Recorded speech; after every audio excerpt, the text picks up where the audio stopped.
Micah who tells you that we're all the great teachers at the same time.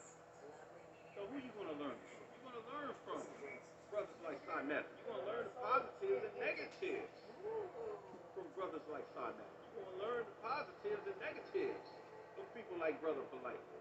The positives and negatives of people like Sarah Shulchet. You're going to learn from Maurice Muhammad, Taalik Ibn'rad. You're going to learn from Neterket. You're going to learn. You're definitely going to learn from King Noble.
So you are soul brother. My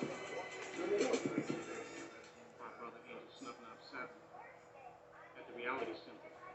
And to give props to him, because I listen to all of Angelsnupnup7's videos, I think that he comes from a different angle. And there's a powerful message in a lot of the videos that he put out. And I try to catch all of them. I look at him as a free thinker and a person that's willing to challenge those of which he don't agree with, which he may think differently from, and I really respect him for that. He's challenged KBS, and he has also challenged the Black supremacy movement as well.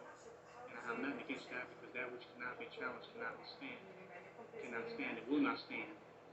It will not survive the test of time. How many challenges we can withstand will determine how long we will be able to stand.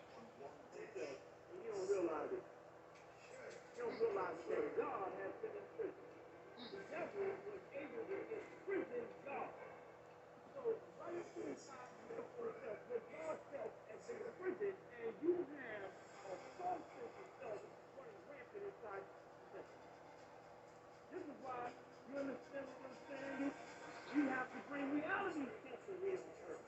Reality test here on earth. So, we have to realize the enemy is running rampant inside this temple. That is Brother Taalik from the Reality Temple on Earth channel. And if you get a chance to subscribe, please do subscribe to his channel. He's a good brother. He's doing good work, and he wants to do good constructive things. He has good information to provide. So please do check out his channel if you get a chance.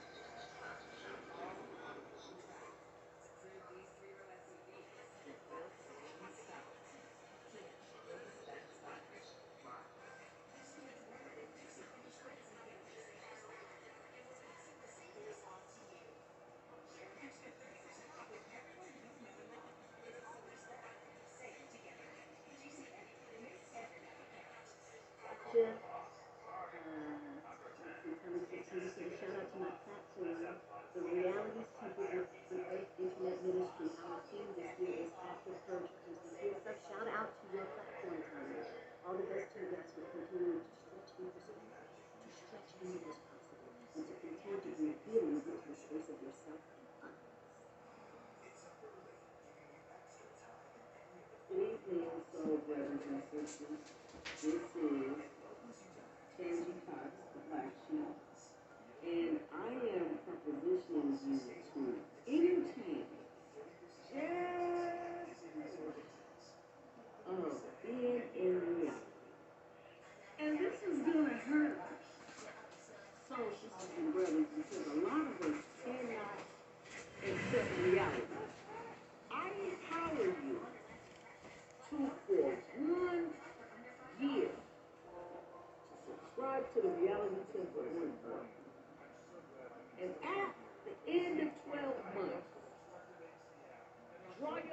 conclusion of what have you learned in that long time. I empower you. You will never, ever, ever think, feel, or entertain nonsense ever again. Period. I would like to see my soul sisters and brothers awaken. This requires time. You need to spend about a year watching, researching, and looking. Reality Temple on Earth is life-changing, and I stand on it.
The Mississippi campaign represents everything that you claim that you want. The beginning of an all-black independent nation, the ability to control your own resources, your politics, the law, be able to do your own thing for a change, create an economy, create and produce goods that Africa or anybody on the planet would want. You think you don't want to do nothing. 3 hours talking about the Mississippi campaign.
started. Right. Let's get this party started quickly.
The game begins in 3, 2, 1.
Hey, Sister Rashida, how you doing?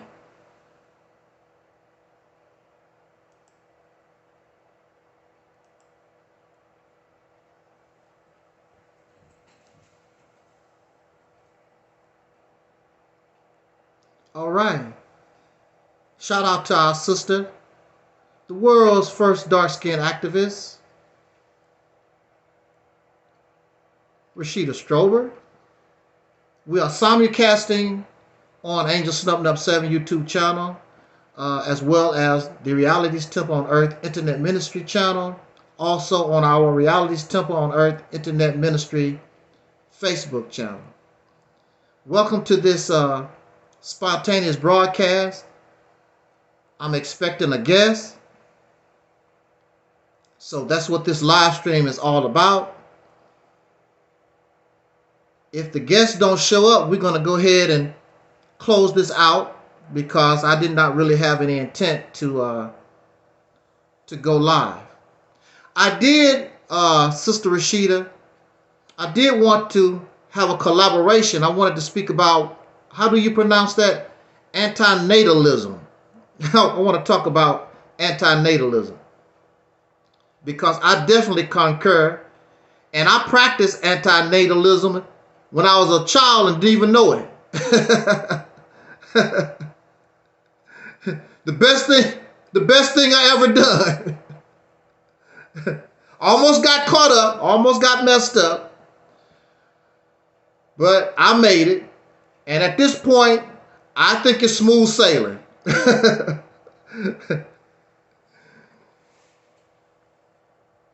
There's a lot of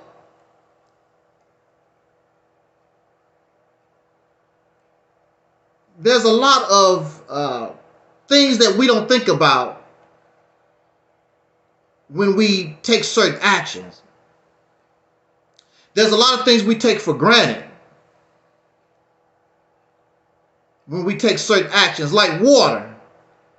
We really don't trip off water as long as we can go to the sink, to the faucet, and it turns on. We only care about water if we go to the sink and nothing happens.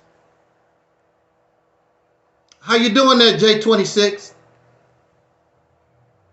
The Phantom of Israel is in the house. This is a spontaneous broadcast. I'm expecting a guest, and I give them a little time to get on here. I'll go ahead and talk a little bit. I had no intent to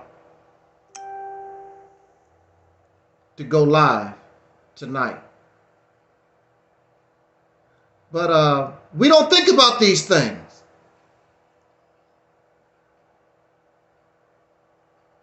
I mean, it's like this.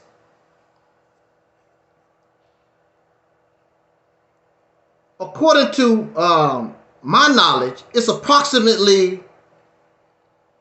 almost 8 billion people on the planet right now.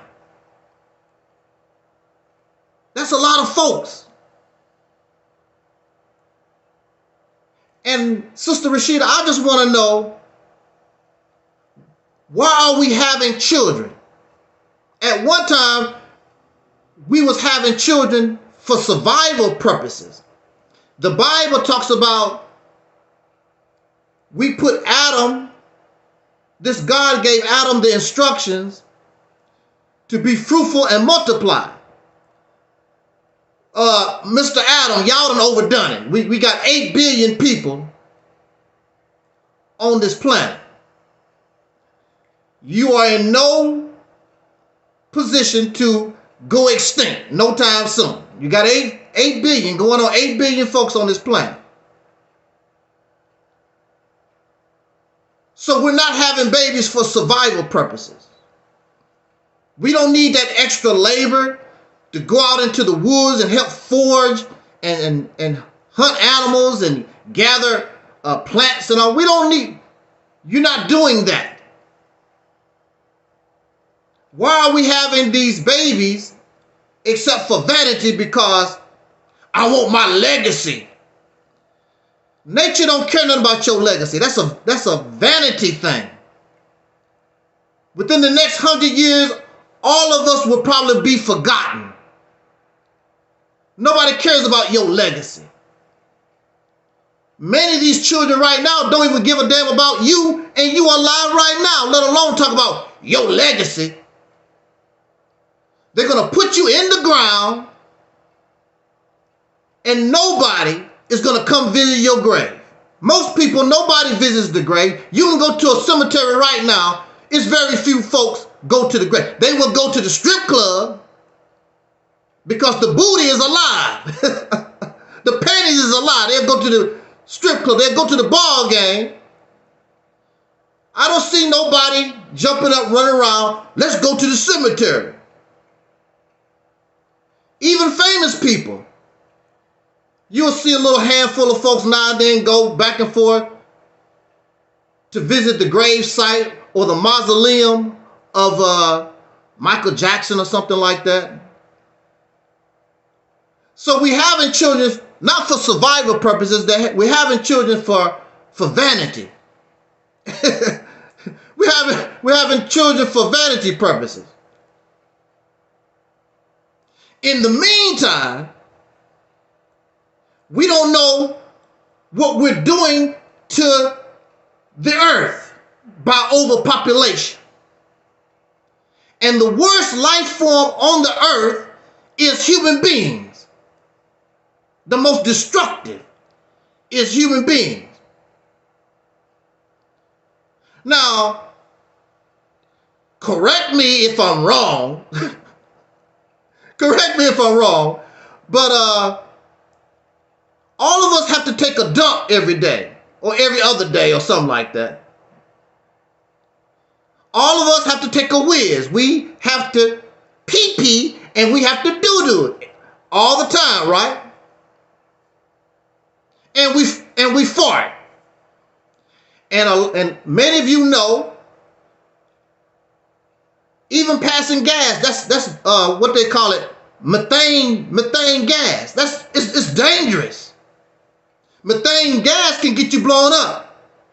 I remember somebody told me they was doing a little something in the bedroom, right? You know, just and in between the sessions, somebody wanted to fart. And they put a lighter, when they farted, they put a lighter next to the fart. And almost caught the house on fire. We didn't know that. You carrying gas inside your body that could blow you up. Now you got 8 billion people on the planet, 24 hours a day, farting. That means you putting out methane gas into the atmosphere. We never ask, where is all that going? I know I didn't. I never asked about, I never thought. These are things that we don't think about. We don't think about, we put stuff in the trash. Only thing we know is the garbage man come, get your trash, take it to the garbage dump or whatever. We don't trip off of it. We don't trip on what happens to that turd when you flush the toilet. What happens to it when it go down the drain? We don't think about that. Only thing I gotta go use the bathroom. Take me a dump. Take me a wee-wee. You got 8 billion people on this planet every day, 24 hours a day. Where is this stuff going? It's not going to the moon. It's going to the river. It's going to the ocean. It's going into the soil. In nature, there are natural ways, there's animals and there's natural ways of taking care of the feces and the urine. But even nature, when it's too much, then you have a problem. You're setting yourself up for disease and poisonous. So we have natural garbage coming from our bodies. We also produce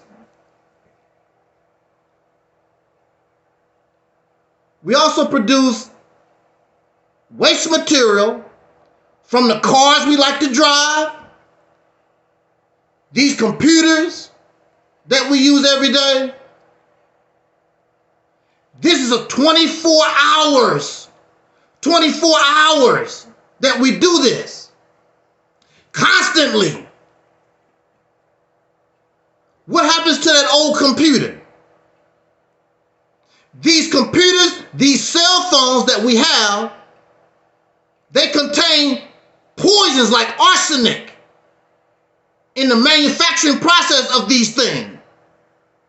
They go into the earth. Your car, your airplane, these fumes going into your air. It's got to go somewhere. The oil dripping from your car. These plastics that we use every day. These plastics are not biodegradable. They can last for hundreds of years. People are catching fish. Look, people are catching fish that actually has plastic as part of the flesh. You don't know that. You can't see it. It's microscopic because they're putting all this stuff in the ocean.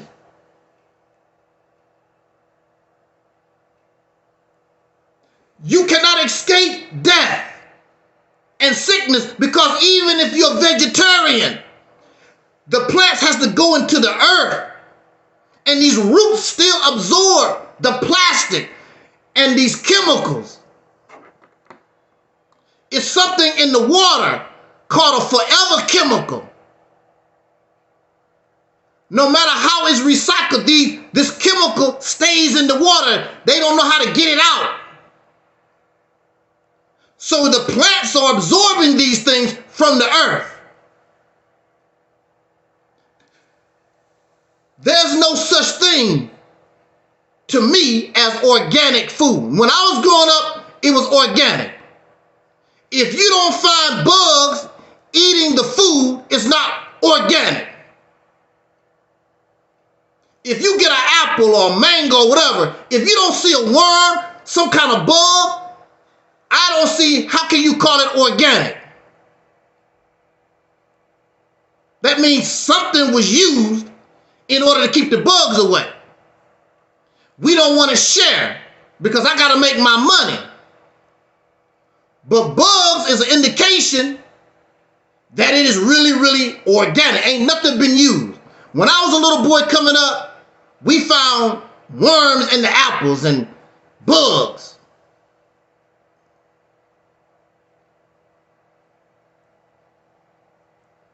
But you have to do that because you're trying to feed 8 billion people. 8 billion people, what you doing all this damn traveling for? I got to go 5,000 miles over here. I got to go 10,000 miles over here. I got to travel. I got to go. For what? Because I want to see. You already see. I mean, it's nice that you can go to Egypt. You go to somewhere in Africa, Cairo, whatever. That's nice to see in real time nowadays. But we don't think about what the consequences of getting on that airplane, these fossil fuels. And these conspiracy theorists always want to blame the government. Yep, that's that government. That government is poisoning us. You poison yourself when you start your car up in the morning. You don't have to worry. You don't have to worry about no chemtrails. When you throw away that iPhone that you get rid of, because they sucker you to buy a new iPhone every few months, where the old one go? All this electronic trash. We got 8 billion people defecating, urinating. Where's all this going to? It's not going to the moon. We don't think about that. Now you're having babies and children being born all disfigured, all these strange diseases. Of course, the environment. You are what you eat. You see, we don't consider these things. You are what you eat. So if a female is developing a baby, she needs the proper building blocks. But if plastic is part of the building block, what kind of baby is she going to produce? If the man's sperm is half cocaine and half reefer, what kind of baby is he going to produce? We don't think about these things. A long time ago, you didn't have to worry about it. Now you do. Autism, they don't understand where it's coming from. It's on the rise. People are mentally disabled because the brain is not getting proper food development, proteins, the necessary nutrients that you need in order for the brain to work properly. And so you got people that done really cracked down and went insane. Then you got the insane that ain't made it to the crazy house yet. But we know your ass is crazy. We know you're crazy because we see your ass troll on here. You troll Sister Rashida. You're trolling, don't have nothing else better to do with your life. Silly. These people are 20, 30, 40, 50, 60 years old. Adults. Children fighting and killing each other. Overpopulation. In nature, how nature deals with overpopulation, I call it the great die-off. it gets to the point, the bubble bursts. Some of you have heard of the great die-off. For no unknown reason, why these fish dying like this? Where they come from? Birds just fall out the sky dead. Got rats everywhere. Bunch of crickets everywhere. Dead. Where they dying? Because eventually, these animals, when you begin to overpopulate, you destroy yourself because you destroyed your environment. There's not enough for everybody. Somebody's got to die. Some people believe falsely, look at the earth. There's plenty of earth. You cannot use the whole earth. Everybody don't use, there's parts of the earth human beings cannot even live at all. And there's only a certain amount of fresh water. You cannot live on salt water. You can only live and deal with fresh water. And the pools of fresh water are diminishing. But as long as you can drink, as long as everything is going decent for you, you don't care about the babies. Come on, Sister Rashida, the babies that you producing. You ain't leaving them no water, no decent air. But see, for me, my children don't have to worry about it because they ain't here. They ain't here. So they don't have to worry about it. They don't have to suffer.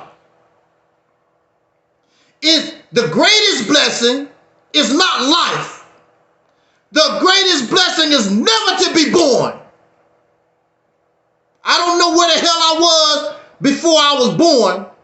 Whatever it was damn good. Because since I was born into this life, I got to put up with all this violence, chaos and mayhem, scamming and slandering and gossip. Bunch of idiots I'm around.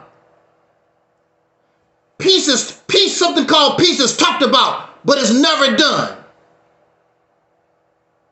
You could be in your house and the violence will come to your house. You cannot escape it. So the scriptures say, hey, I walk in the valley of the shadow of death, but I fear no evil. That's a lie. Your ass fear evil.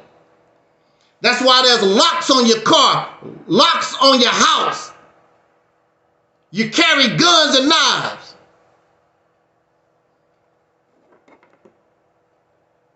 All because of overpopulation. Because we shouldn't have to, you got a lot of people trying to use the same resources. You're going to have problems. And you got one group that want more than the other. There's problems. We live every day, and you know some of the things that you buy is produced by prison labor and child labor. Some of these other countries don't give a damn about stuff like that. And I would even say, in secret, you have it here in America too. I know they exploit prison labor. There's a lot of things that we get made by prisoners. We don't know that.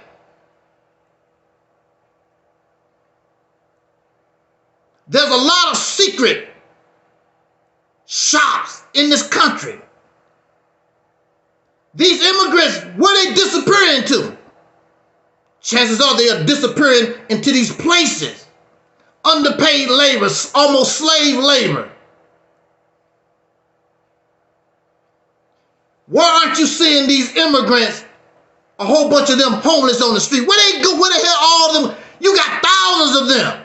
Where the hell they disappearing to? So when Sister Rashida talks about antinatalism, that's on point. And we should practice antinatalism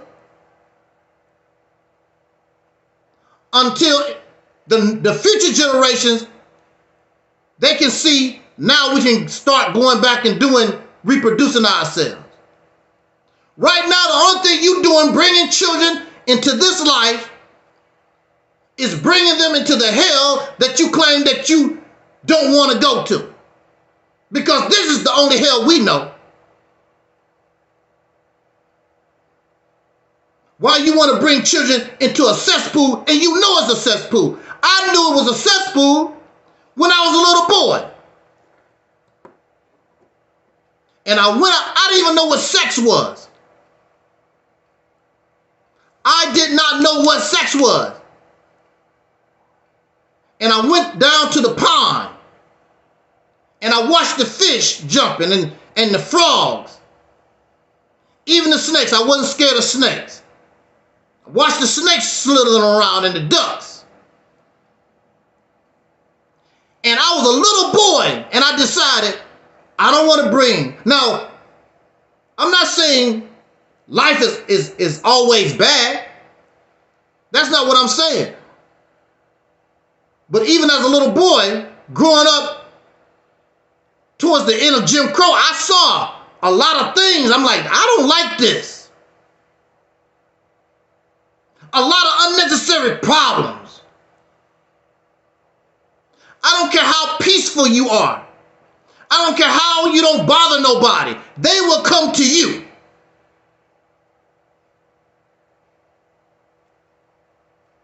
So it don't make no difference how you are, how honest you are, how peaceful you are, how loving you are. It don't make no difference. The violence, the wickedness will come to you. So why do you want to bring your children into a hostile environment? Because it's a hostile environment. That's just like a chicken laying eggs in a foxhole. Foxes eat chicken. Foxes eat eggs. Then you wonder, you act like it's a shock. How come this fox doing? Foxes eat eggs.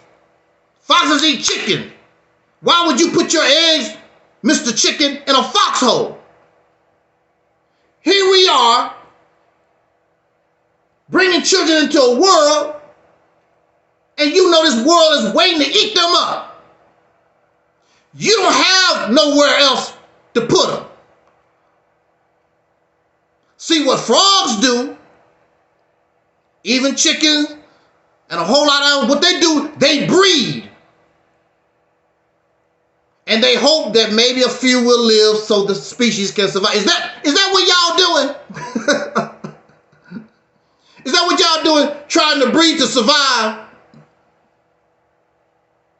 and hope that a few make it? Well, it's 8 billion people on the planet. You've done a good job. Y'all can stop now. Even with all these wars, all these diseases against us, it has not stopped the human population from just going up and up and up.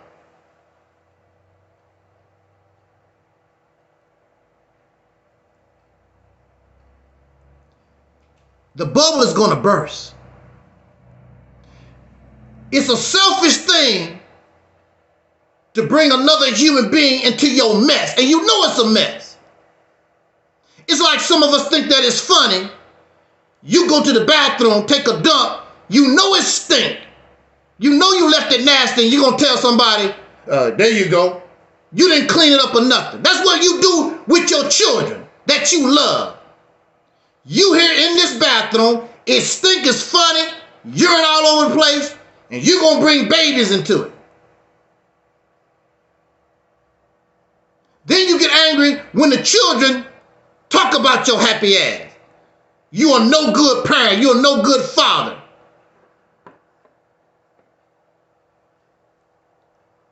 It's your fault. The only reason why you want to bring these children into the world, because you want to feel like a man. You want to feel like a woman. Well, if that's the case, then that means you need to get off your ass and make a way for your children that you brought into this mess. But you're not doing that. You spit out babies and you want to have fun.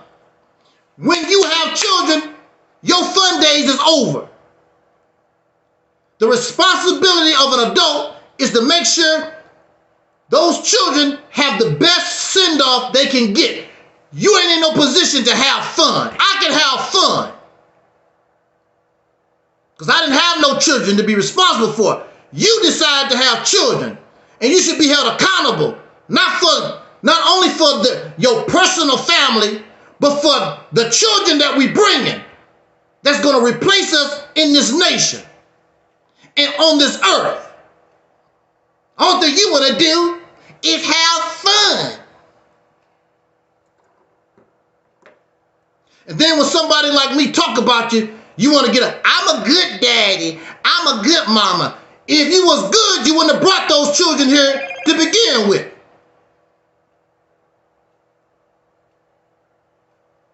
You shouldn't have brought them here to begin with. That's a good parent, because you brought them into a hostile environment.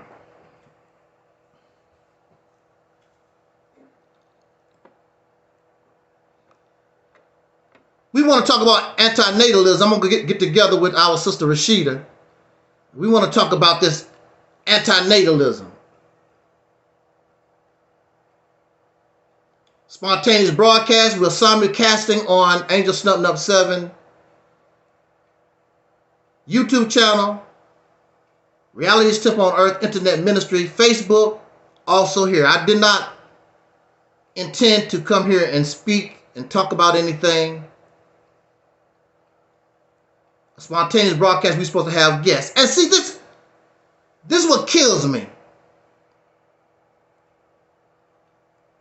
These folks, they show up late. They don't want to come anyway. See, they already know me. Why don't you just stay the hell away? You don't want to face this fire in person. You don't want these questions in person. So they play this sick ass game. What is it? Been a half an hour? But I say this because I don't want to waste your time, because some of us, you saw that we was live, so I'm going to talk a little taste. And see, this is what they get upset with Angelsnupnup7, because I am original. I am the creator. I'm the God that you claim you are. It's like this. There was a Kung Fu movie. I forgot what it was. Some of you may be familiar with it. It was this young man, and he ended up going to the Shaolin Temple.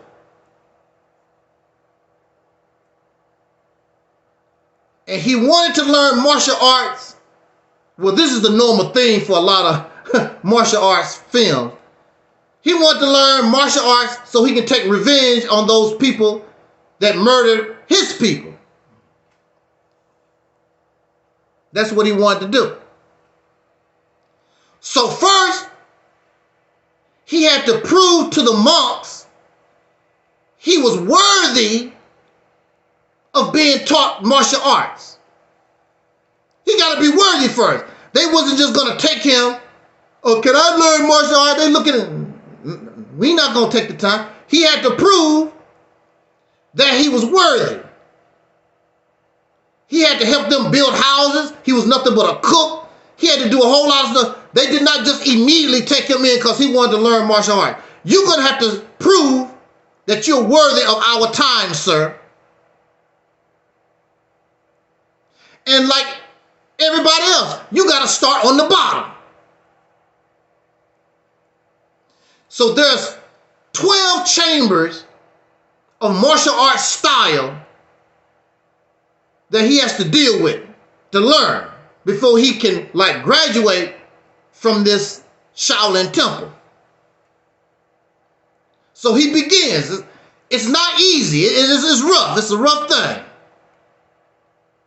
But he's determined, because I'm going to kill the ones that killed my family. I'm here to learn martial arts to take revenge.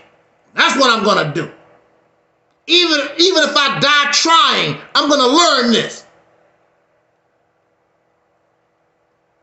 Yeah, something like that. I think it was 18 Chambers of Shaolin or something. Brother Christopher in the house on Angelsnupnup7 YouTube channel. And we're not having technical difficulties. Probably because my guest didn't show up. Anyway, let me make this point. We're going to get out of here. Look. So I'm going to say 12. It probably was 18. I'm just going to say 12. I'm going to stop at 12. He got 12 chambers. So now he gets to the 12th chamber. One of the master teachers, he beat all the other teachers in the other chambers in order to get to this 12th chamber. And for the life of him, he's having problems beating this guy. And the teacher, see, this is what y'all don't understand. Yeah, that's it. Yeah, that's the movie, The 36th Chamber of Shaolin. That's the movie. If y'all want to check that out, excellent movie. One of my all-time favorite martial arts movie. I cannot pronounce his name. I love that man. Whatever movie he playing, I love his film. Yeah, The 36th Chamber. Okay, so we get to the last chamber. He cannot beat the teacher. But see, this is the thing about a real teacher. I'm not talking about these slave masters that y'all follow. I'm talking about a real teacher actually wants you to beat him. A real teacher wants you to be better than him. That's how the art form grows. It cannot grow. It cannot grow if it's stunted. So this is what happened. He wants this young man to beat him. The young man try all he can. I'm like, what? I can't beat this last teacher. I can't beat him. So he goes out into the forest and plays around with traditional weapons, and he messes around and break it. And he starts looking at it and playing around with it like, Next thing you know, he's created what they call the 3-section staff.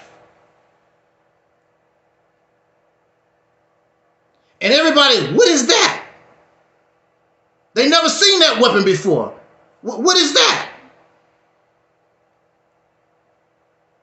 He's still a product of the Shaolin Temple, but now he's developed his own weapon. A weapon they've never seen before. The 3-section staff. And the 3-section staff, he finally beat this teacher. And so he believes that he's going to the 13th chamber or the 36th chamber or the 37th chamber. See, look, the reason why there's 36 chambers is because during a certain period of time, a student graduated from a teacher. So it went from the original teacher. So they had to develop another chamber for the new. Then number 3, then number 4, then number 5. Because the students was developing their own. The students was coming into their own, developing their own, originating their own, adding. So now you get to number 36. Really, there should be a 37, but he decides to leave because his mission is to take revenge for his people. So there's no 37th chamber. But of course, he left the knowledge of what he learned with Shaolin. That's what they don't like about Angelsnupnup7. Because I've been through the chambers. I understand the chambers. But now you come into your own and develop yourself. Your own chamber. And they don't understand progress. They don't understand evolution. They don't understand maturity. This is another chamber. But I'm still part of Shaolin. You understand what? Y'all get it? I'm still part of Shaolin. I'm still part of Black conscience. I'm still part of all this blackity black stuff. But we have our own chamber here. We come into our own. Yes, we developed something better than Nation of Islam, than the Civil Rights Movement, than the Black Panther Party. Yes, we have. We've gone beyond that. But without that, we could not be what we are. This is what you don't understand. That's what you don't understand. So that we can develop a new weapon that nobody has been seen before. And that's what it's about. This is what they don't understand. And you should be happy that the student has come into his own. But y'all so selfish and arrogant. But that's not how it is in real martial arts, because a real martial arts teacher, any real teacher wants to see the best come out of his or her student. Because that teacher can learn from that student. I never recognized that. I never saw that before. This is how we move forward. The computer that you're using right now is not the computer from 40, 50 years ago. The original computer, you couldn't bring it to your damn house. Somebody younger had to get a hold of it and see, how can I break this down, make it smaller and make it better. That's how you grow. That's how we mature. So now we have a revelation where we go deeper into our situation because we need to be able to survive. It's no longer about going to church. It's no longer about feel-good rhetoric. We're supposed to be adults right now where we can handle reality. When we were children, they gave us fairy tales. They gave us these little stories where we can learn. They gave us Sesame Street. When you become an adult, we still like Sesame Street. You've grown out of it. You mature, you don't need that no more. I still like Sesame Street. I like Bert and Ernie and Big Bird. I still like Sesame Street. But I've grown beyond that now. These teachings and these beliefs that we got, they was given to us when we was really, really illiterate. We didn't know any better.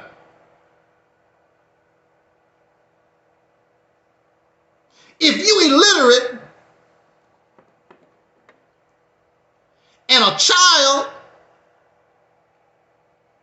has an 8th grade education, you illiterate, you can't read it and write at all, you will marvel at that child. You must be a genius. No, I only have an 8th grade education. But to the illiterate person that don't know nothing, that's a marvel. That's what happened with Elijah Muhammad and the Nation of Islam. Elijah Muhammad was illiterate, a sharecropper, a drunk in Sandersville, Georgia,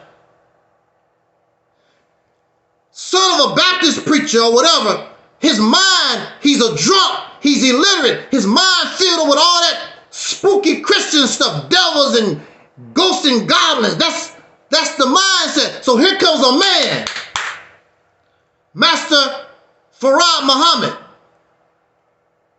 an educated person, clearly a world traveler. So here you are, Elijah Muhammad, you illiterate. Of course, he's going to marvel. How you know all that? This man, you must be some kind of God. No, he's not God. He just knows more than you. But to an illiterate person, wow, he must be God or something. He know all this stuff. Then, of course, they want to tell you all these things was not known until Master Farad Muhammad. They didn't know. They discovered these things after Master Farad Muhammad, which you cannot prove. Now, to us, our ancestors just came off the slave plantation. In 1930, it was still actual people who actually was in bondage still alive in the 1920s and 1930s. They were illiterate. So this teaching impressed them, it attracted to them. Then it told them, don't you know that the black man is God? Don't you know God is coming to save you? You are God's chosen people. Who wouldn't want to hear glory, glory? Because Jesus ain't doing it. So this sounds real good to them. Remember, the first followers of Elijah Muhammad, the first followers in the Nation of Islam, they were illiterate people. They was drunks. The prostitutes, that's what they would tell you that themselves. They was the lowest of the low of the Negro community. So why? Of course they would be attracted to this, because this is telling them how great they are. You're not a prostitute. You're not a drug addict. You're not a slave. You from the tribe of Shabazz. You created the universe. Woo! And when you in that condition, and Marcus Garvey came, basically was doing the same thing, telling you how great you was and blah, blah, blah. Now, mind you, you ain't doing a damn thing great. The reality is, you calling yourself a God, you ain't did a damn thing godly. You getting this supreme wisdom, you ain't did a damn thing supreme. But your mind focused on the story. And you just ignore the obvious because you're not creating nothing supreme. You're not creating nothing godly.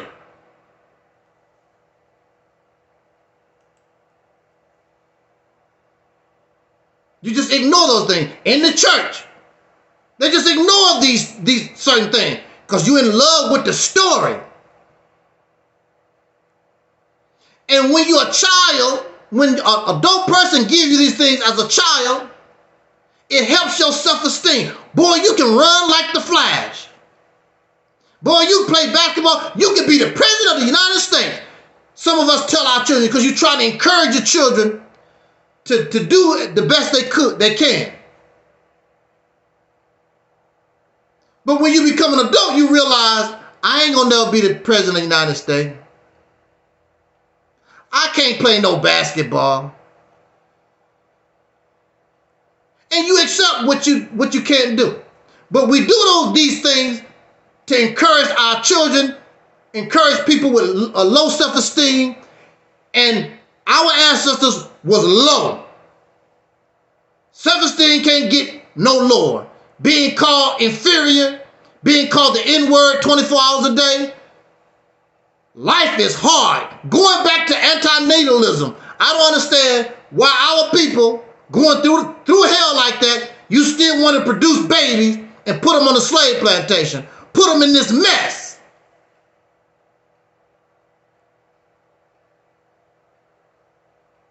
But see, now I'm an adult. I don't need that no more. I can handle the reality. I can handle the truth. I'm an adult. They can't handle the reality. So why you mess with me? I'm an adult. You're a child. You need to believe in fairy tales. You need to believe in Mickey Mouse and Donald Duck. Oh, why you bring that up, brother? Oh, what's wrong with Mickey Mouse?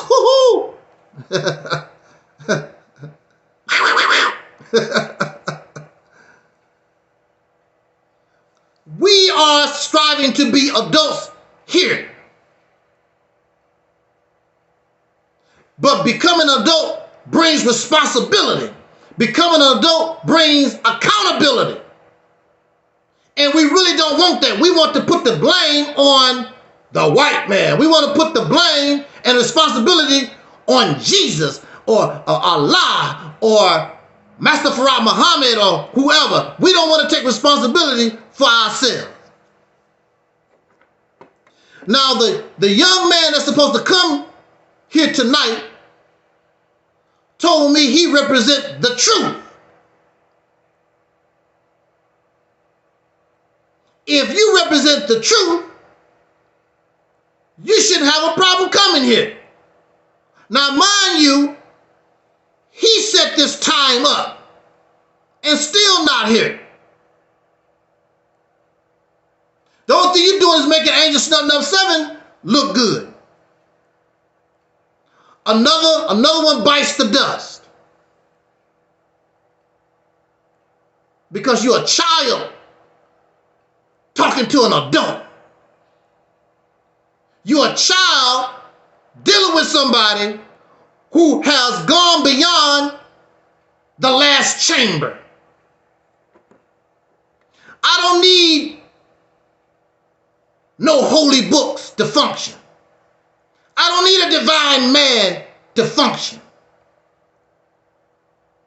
I stand up on my own 2 feet. And I walk my walk. And I talk my talk. I don't need no foreigners' holy books. I stand alone. Very good. And this is what they don't like about. Now, they don't even really know what we're talking about. And they'll try to make mockery. What you mean, that Reality's temple stuff? What is it? That's why they don't quote. They don't quote what I say because they don't know. And even if they did know, they don't have no answer. So usually what happens is they will try to attack me as a person. And you don't know me. You don't know me either. So you can't really attack me as a person. But that's what children do. Your mama, your daddy. I thought a person was going to make a real good video and really break down some stuff. The only thing they did was make a slander and gossip video. I'm waiting on it because, see, I can learn from that. I can learn from that. I become better with that. And it turned out to be a slander gossip. I'm like, I was disappointed because I want to see this. Just like our brother J26, he brought up about the Mississippi campaign. He talked about the Mississippi Native Americans in Mississippi. I didn't know it was Native. I didn't know it was Native Americans in Mississippi. I'm learning about it because of him. I'm trying to read and find out more about the history of Native Americans in the state of Mississippi because of him. So now, if somebody else bring it up, I'm already on point because of what somebody else helped me to realize, helped me to see, because I did not know. So I get strong and better. You don't want to see. You don't want to know because you already got it going down. Well, if that's the case, then why are you still in the condition that you're in? We've had these things since the 1930s. I'm not here to make mockery. I'm not here to judge nobody or to hurt nobody's feelings. As adults, you're just going to have to deal with the reality of things. What has it done for us lately? Even in your little circle, it ain't did nothing for you. Even in your little circle, it's done nothing. So how are you going to get angry at me? Because I'm just telling the obvious. This is 2024. Let's go back 10 years, 2014. We can put all this blackity black, the Hebrew Israelites, the Nation of Islam, the new Black Panther Party, whatever they want to call themselves, the Comedics, put all their success together. What have they accomplished between 2014 and 2024? They are no different than the church. They have thousands of people. You give thousands, millions of dollars to cash out. What have you produced?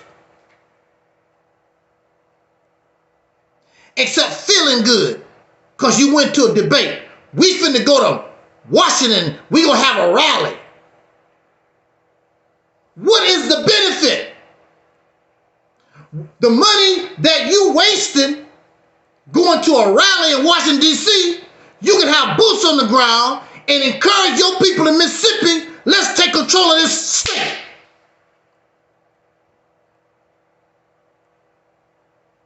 You rather go to waste your damn time going to Savior's Day and to these marches and these debates and foolishness. So-called adults. So-called adults. You're not adults. They get angry at me. And I know Brother Chris saw my post about manhood. You don't impress me. You ain't got nothing. What is it they say? You don't have a pot to piss in or a window to throw it out. These other people will let you get away with that. I'm not going to sit here because having that attitude don't gain us nothing.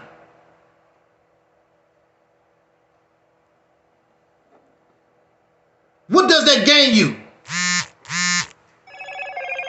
Because the white man ain't impressed by nothing you do.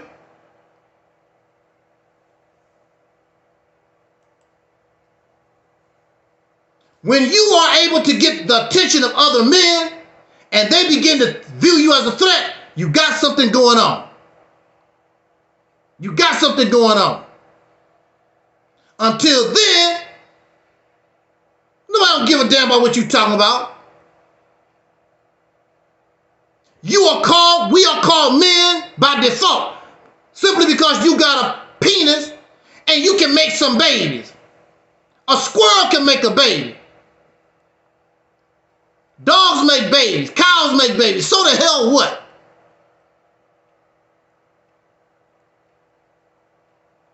Exactly. What is the point? Whatever you do, there has to be some type of benefit. There has to be a benefit.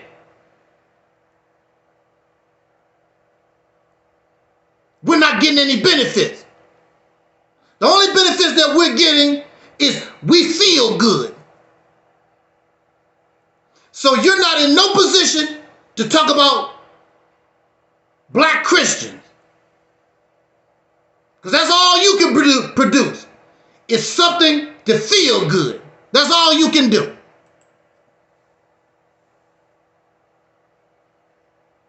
How can I be a man and find that acceptable? I don't need you to call me a man. My actions will speak. And you're going to respect me whether you like it or not.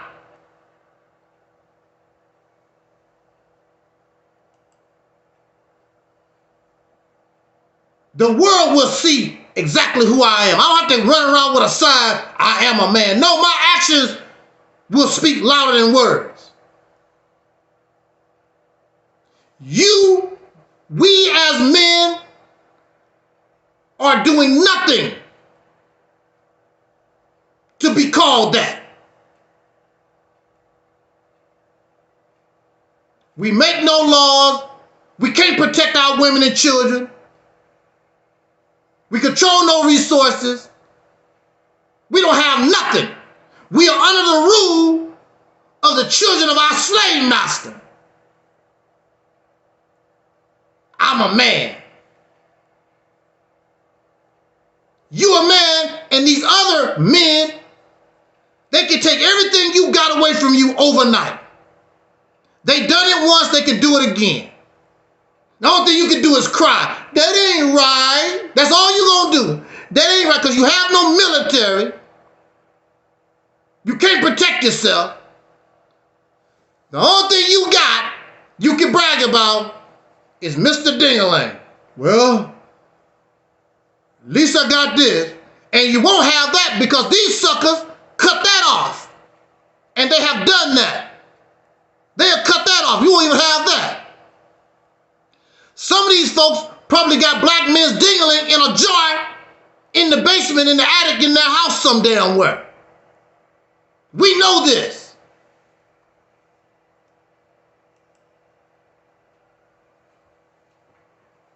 So yes, I get angry, I get upset.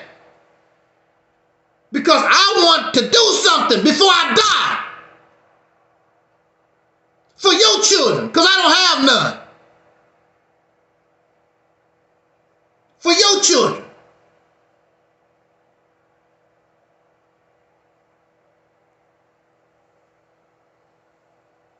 But you don't want to do anything. Because you're comfortable in the cesspool. And you keep bringing these babies into the cesspool. And they're supposed to be proud of you. I curse your damn name. Mandingo. You're not a man, you're Mandingo.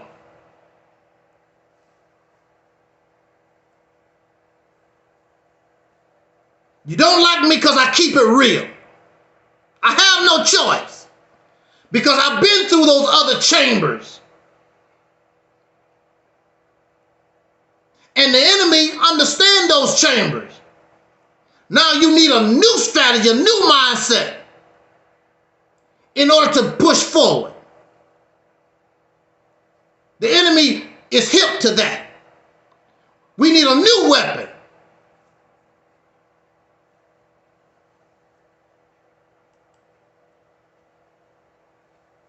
But I'm not Dr. King. I'm not your damn savior. I'm not gonna go out here and do all this work to save your lazy, trifling, nothing ass. You want to die? Bye. But you prove my point. You don't give a damn about your children. You don't even give a damn about yourself.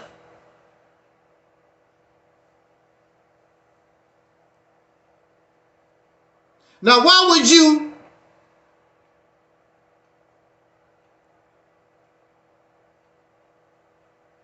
somebody that you want to come on a live stream and then don't show up.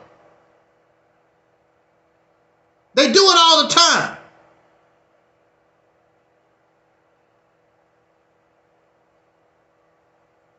You know you don't have nothing coming when you messing with me.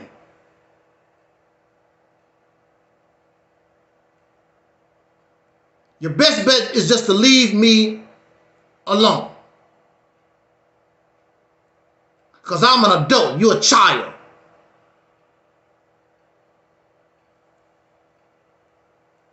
Exactly, Chris.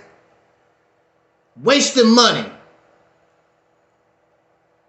All these marches and going to these conferences or whatever. Paying for hotels you don't own. Riding airplanes you don't own. Gas you don't make. What the hell wrong with you? These monies and these efforts, you could really be pooling your resources to actually gain benefits. We've gained no benefit. That's my fault.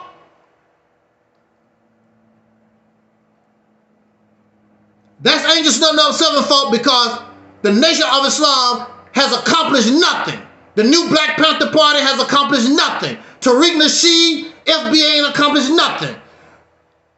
Yvette Carnell and Tone Talk, they ain't accomplished nothing. Sonetta TV ain't accomplished nothing. That's my fault because I'm just saying the obvious. Tahaka Bay, everything he touched failed.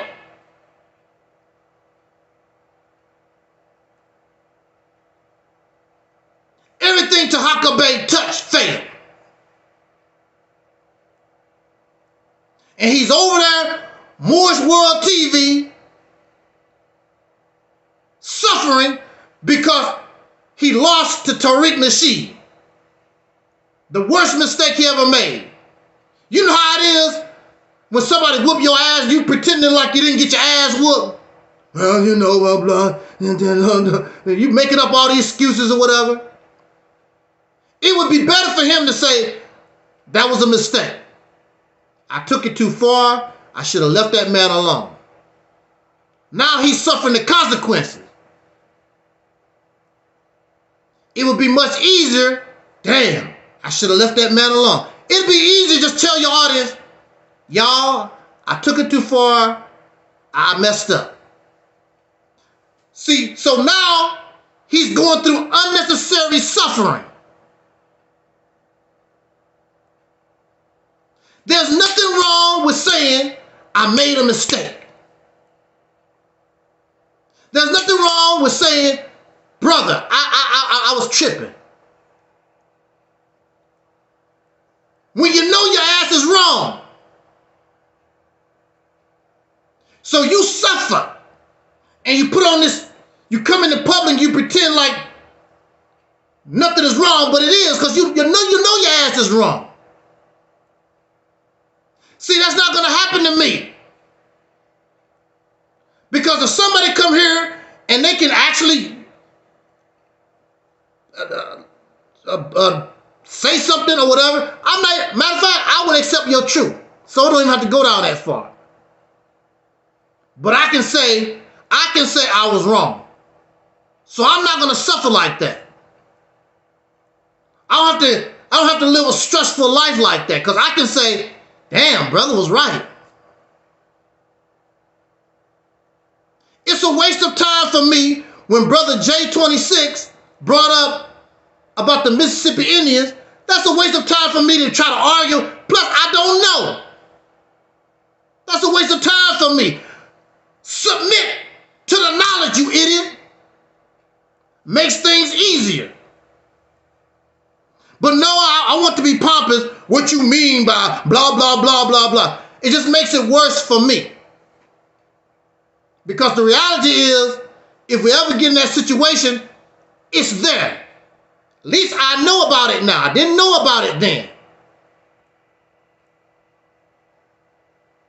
There's nothing wrong with saying I made a mistake. There's nothing wrong with saying, bruh, I'm tripping. There's nothing wrong with that. What's wrong is to continue to go down that foolish path. Because it's a path, you're not going to get better. It's going to get worse. So it's a good thing these people aren't leaders. They can't lead nobody nowhere because they get everybody all messed up and killed.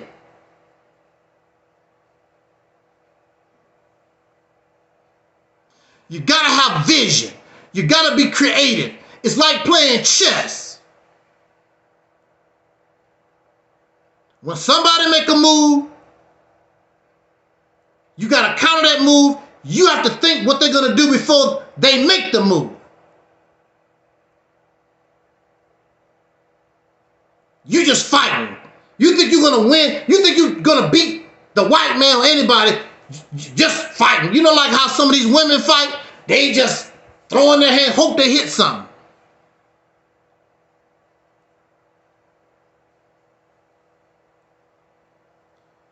Real fighters have strategy. Real fighters have style.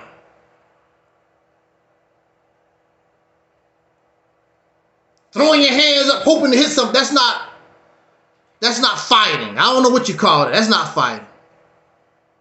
A person that can fight will let you do this. They just stand back and wait. Plop. Plop.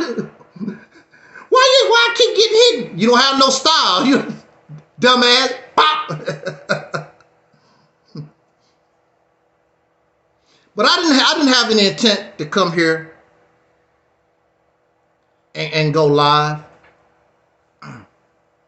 Shout out to brother Taalik in the chat room. He says, I wonder how much money Umar Johnson's still making off the school building gimmick. It's still going on. But I heard somebody say, I don't care. They just like how Umar Johnson talked. And they just want to feel good. They don't care. I saw somebody in the comments say, I don't care if he never built the school. And the same thing with Tariq Nasheed and Fark. They don't give a damn if these people never produce nothing. They just want to feel good. That's all they want to do is feel good. Because a lot of them have decent jobs. They have decent jobs and they living comfortable. So I just want to feel good. I just want to pretend I'm interested. Exactly. The feel-good disease, like the deacon said, Brother Twin Pyramid. The feel-good disease. They just want to feel good.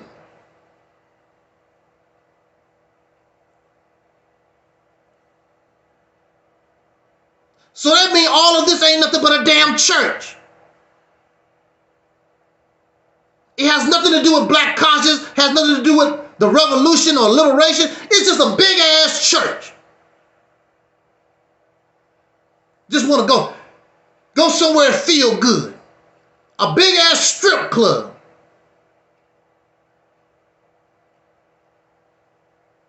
A bunch of people looking for prostitutes to pimp. Bunch of people who are nothing but Johns looking for prostitutes. Make them feel good.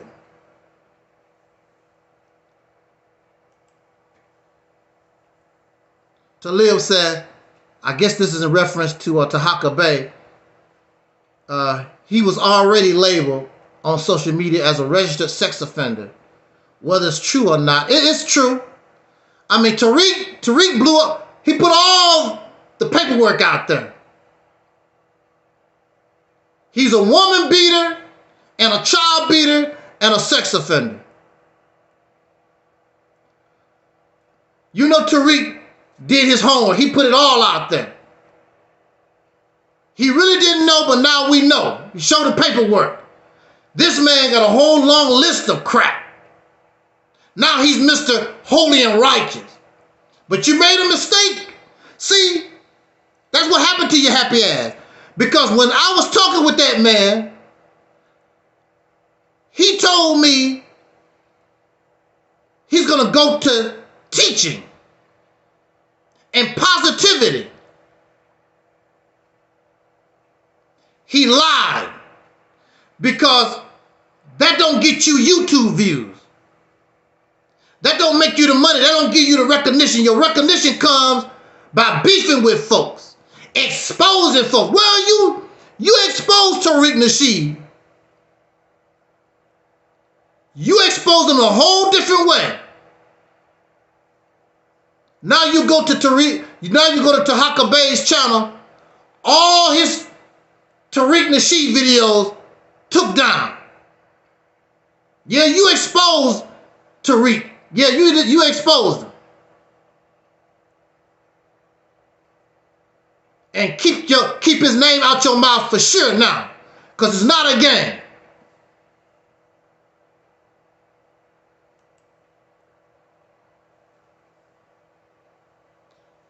Tariq showed him that I ain't the one to play with.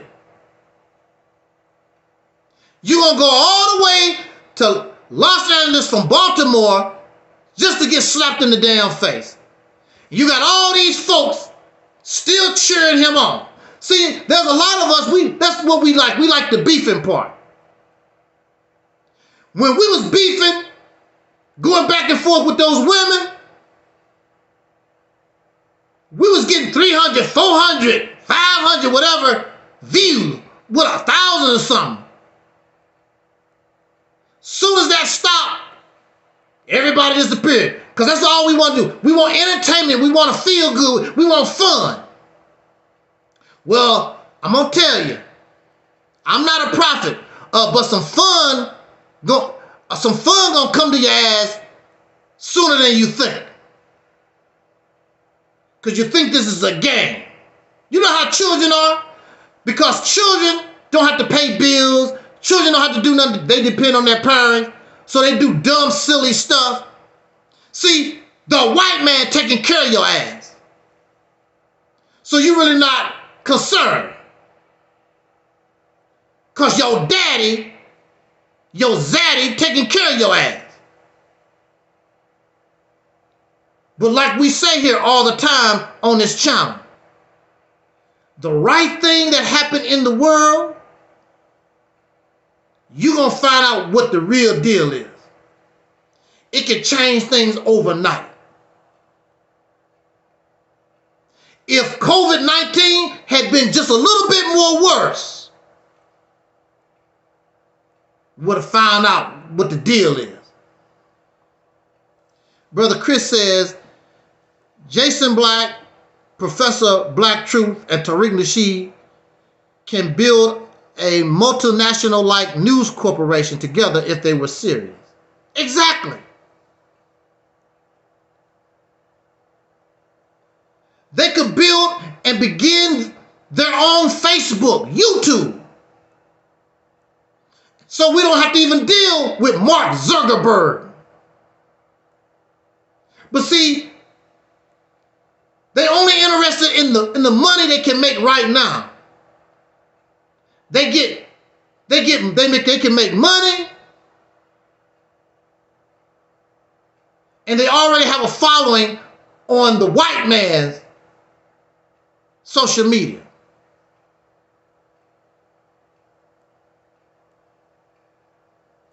So they're not interested. They're comfortable where they're at. This is what I noticed also. A lot of these people will not support you on your own website. Because I know young Pharaoh had his own website. I know Sarah Susan said it. A lot of these brothers, you so popular or whatever, they have their own website. The people, their own people won't go to the website. If they don't see you on YouTube or Facebook, they won't be seeing you. Even the Nation of Islam. The Nation of Islam, as popular as Minister Farrakhan is, they get more traffic on social media, Facebook and YouTube, than their own website. That's pathetic. Your own folks won't support you. In your house, you gotta go to the white man's house before they'll support you. Damn! Woo! That's messed up. That is messed up.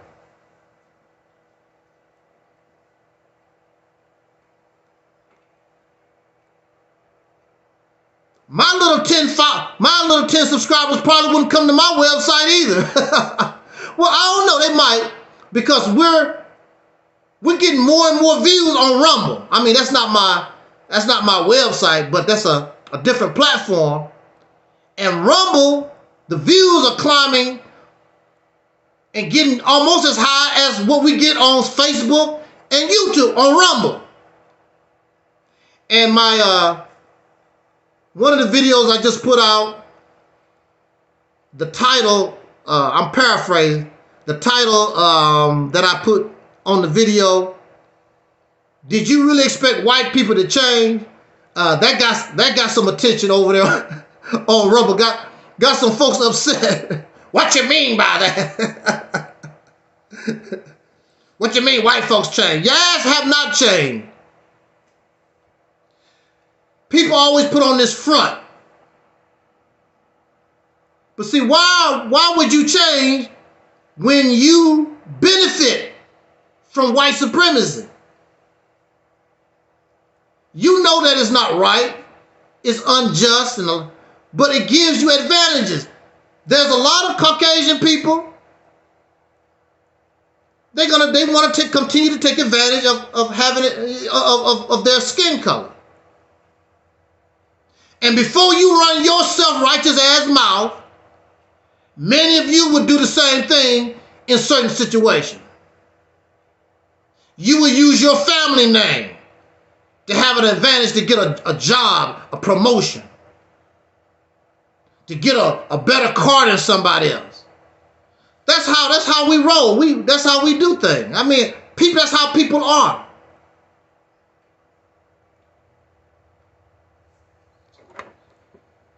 So we need to stop with all this self-righteousness. Well, white folks do this and the white man, y'all do the same damn thing. We do the same thing.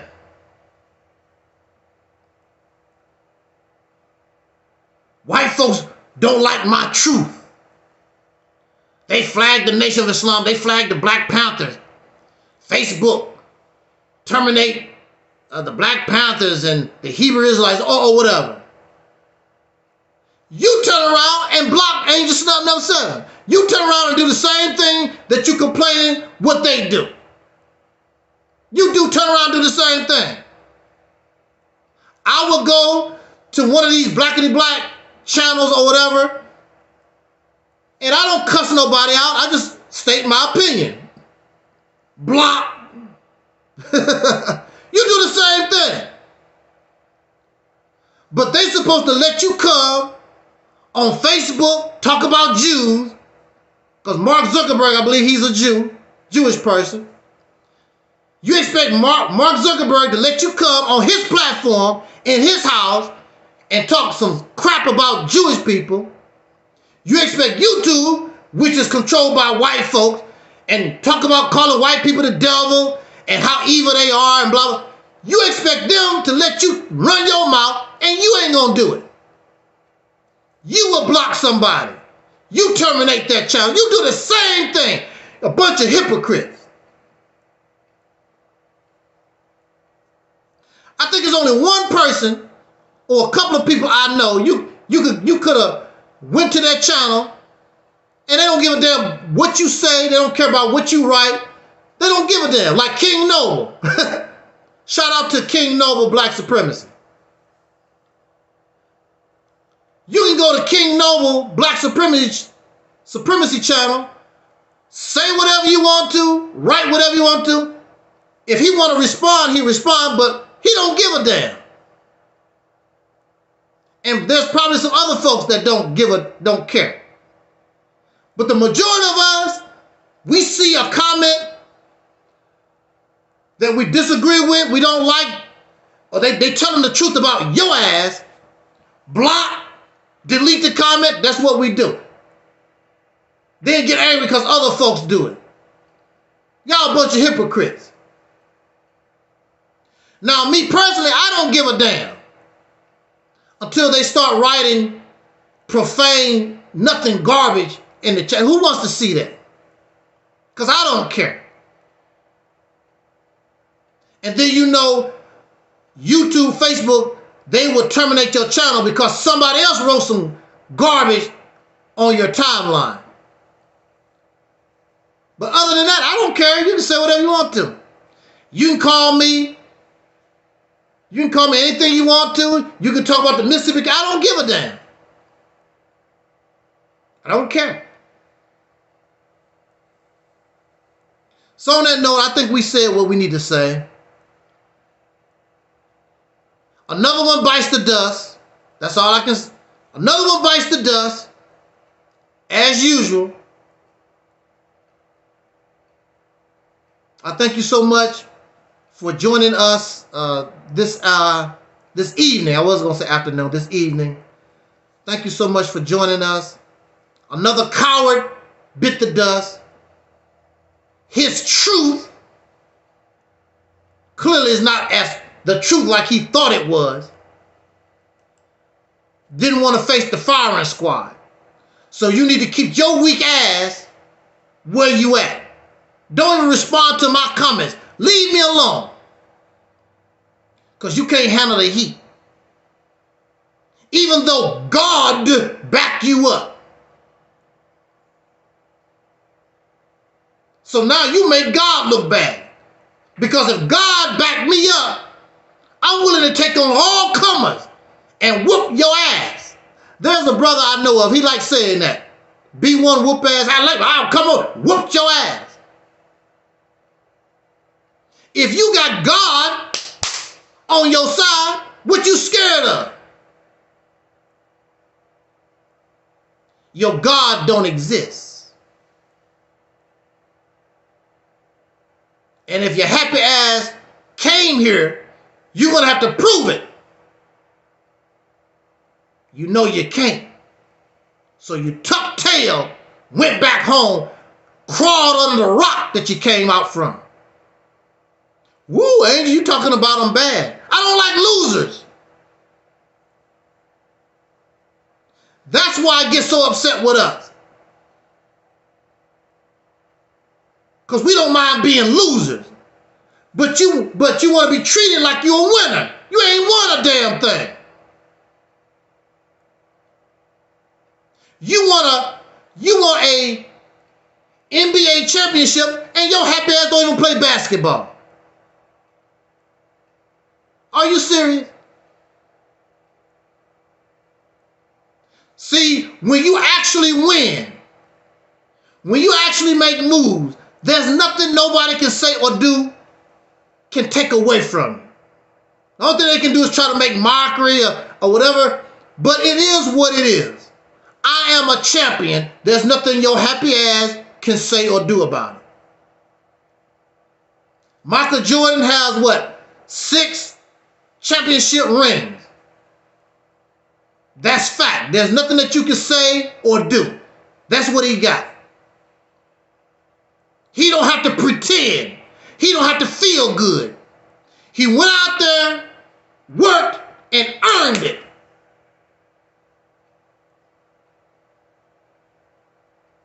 We don't want to earn nothing. So we can go, so you can go to Tariq Nasheed. He would praise you, and Farrakhan would praise you. And so now remember, they're taking money from you. See, I'm not asking you for money. Look, how many times do I come here? I don't actually ask for a dime because I'm not trying to make you feel good. I want us to accept reality. I could come here, make you feel good. Oh, I'm gonna send you a cash app, Snup, because I made your ass feel good. I don't receive cash apps. I don't receive those donations because I don't make you feel good.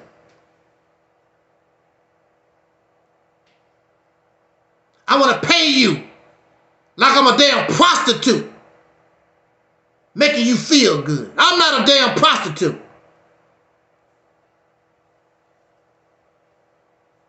What I am is just a brother that want us to win. I'm just a brother that want us to be in a better position in life. Just a brother that want to see us progressing, going to a better place before I die. That's all I live for. Not even for myself. I want us, because you deserve it. After 500 years of catching hell in this country, going through the suffering that we done, we deserve heaven on earth.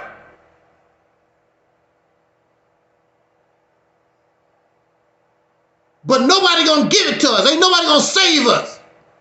We gotta take it. We gotta make it. Even the scriptures say, the kingdom of heaven is in you. It's in your mind. And you combine your mind with your hands and you make it a reality.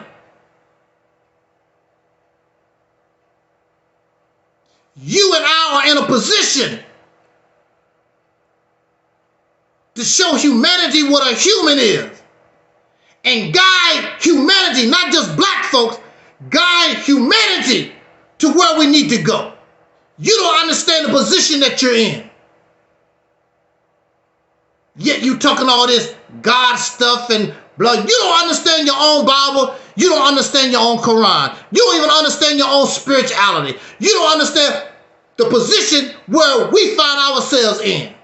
Because you have not made it to the 37th chamber.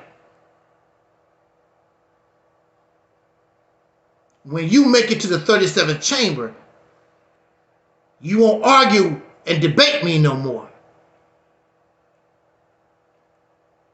You still trying to climb up the ladder. Maybe some of you still way back down the first chamber. How you gonna get angry at me? Because I have surpassed the teacher.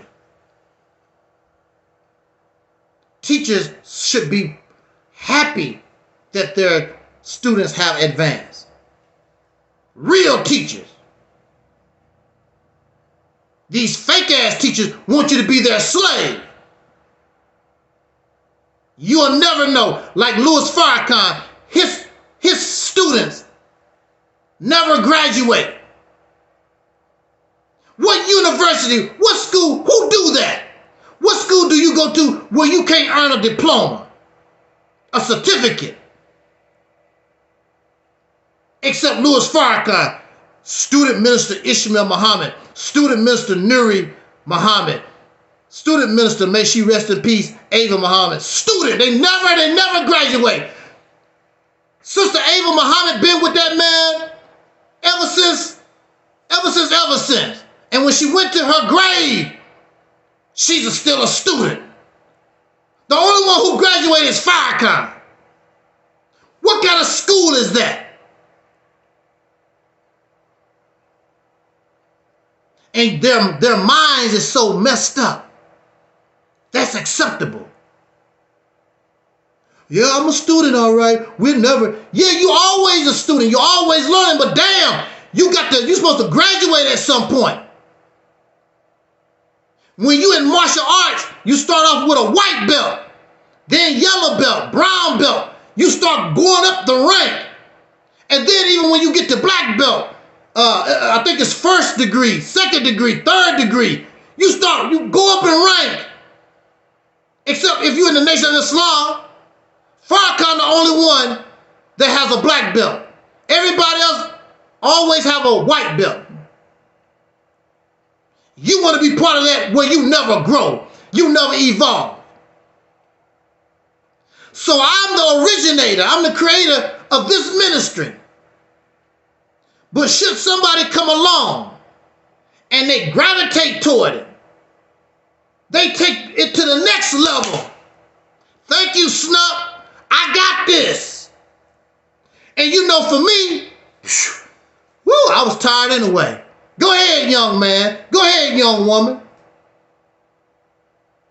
And I tell them how it was in my day. See, this is our day. These others had their day. Marcus Garvey had his day. Noah Jawali had their day. These folks had their day. This is your day.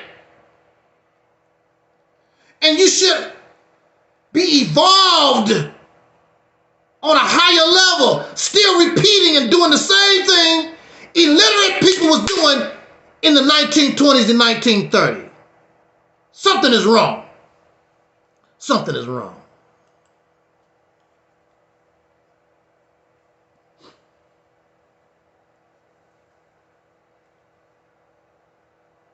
Wow. Are you still there, Brother Talib? I just want to know if Brother Talib is still. Are you still in the house, Brother Talib?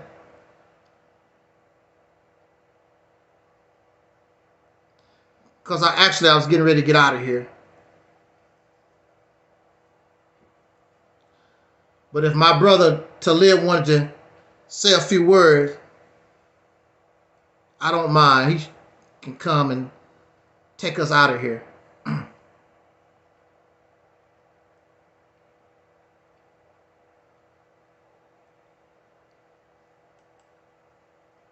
Y'all didn't want to. I had no intent to come live tonight. I had no intent. But these cowards.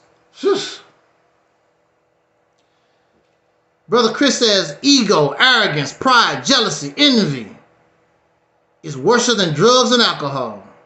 You right. And that's what it's about. You ain't smarter than me. Ego, arrogance, pride, jealousy. That's what it's about. Especially among men. We always in competition with one another. I'm strong, I'm better, I'm greater. Well, guess what, sir? None of us impress white folks. You can be Jay-Z, you can be Will Smith, you can be Bob Johnson, you can be Farrakhan. They ain't impressed by none of us. So I don't know what you huffing and puffing, because they're not impressed by you. And if they really wanted to get rid of you, they could do it today. Ain't a damn thing you can do can stop them. And that day is going to come. The right thing that happens in the world.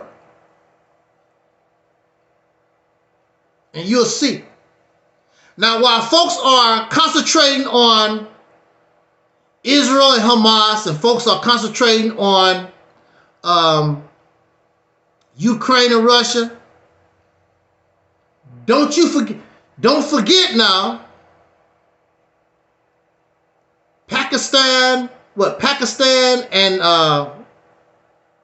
what's the other country? Is that India? Those two mess around and start going at it. And don't you forget about Taiwan and China. Because China, I want my Taiwan back. United States said, well, you can't have it. We would there's going to be some problems. Something's going to give, y'all. Something's going to happen. And you need to put yourself in a better position than you are right now. Or we're going to really get it. Right now, there's nothing that we can do about nothing. Anybody can do anything they wanted to us. We have no defense, we have nothing. Except the Bible. We got the Bible. And we got the Quran. And when they put your body in that mass grave, they're going to throw the Quran and the Bible on top of you. Take that with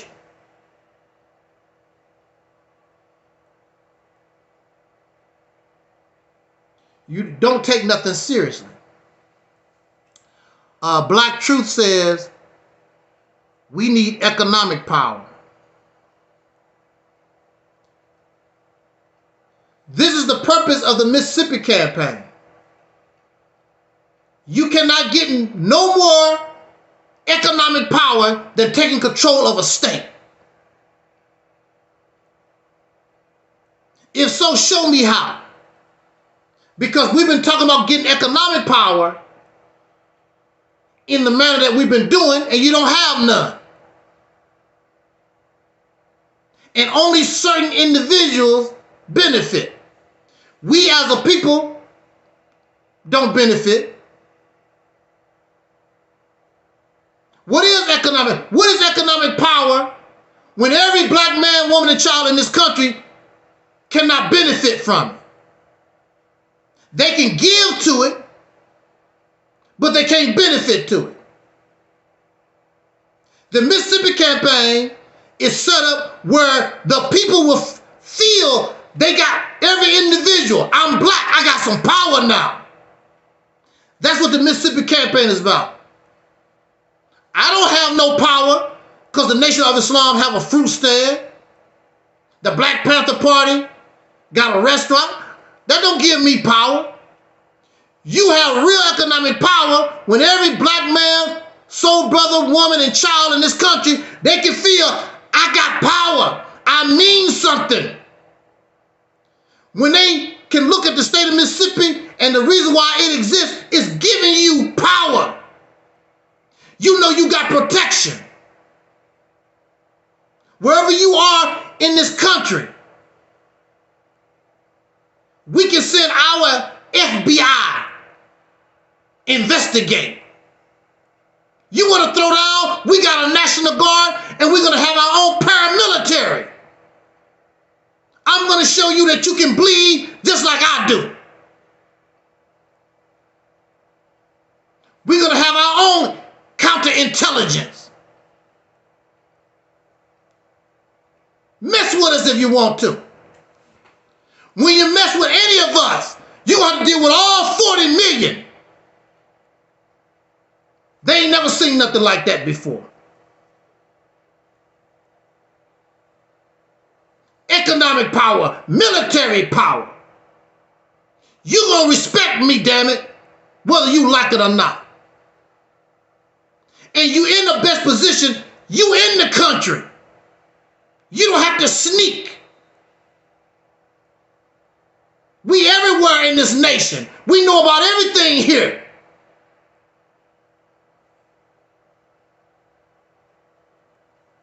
Black Truth says, I'm in Mississippi. Blacks letting everyone buy property but them. Because they don't know. They don't know. They don't know. So we're doing things in ignorance. Because we don't know. There's people, when you don't know, you will sell a painting that's worth millions and millions of dollars, but you don't know. You happy that you got $50 for it. Take it off the wall here. You don't know that the painting is worth $100 million. They don't know what they got. We don't know who we are. We don't know what we got going on. We don't know. And these people that we listen to, they don't know either. They're not leaders. They don't know what the hell they're doing. They just want to make you feel good. Because leadership is more than feeling good. Leadership is just like what Brother J26 looking at all the factions, all the sides of the equation.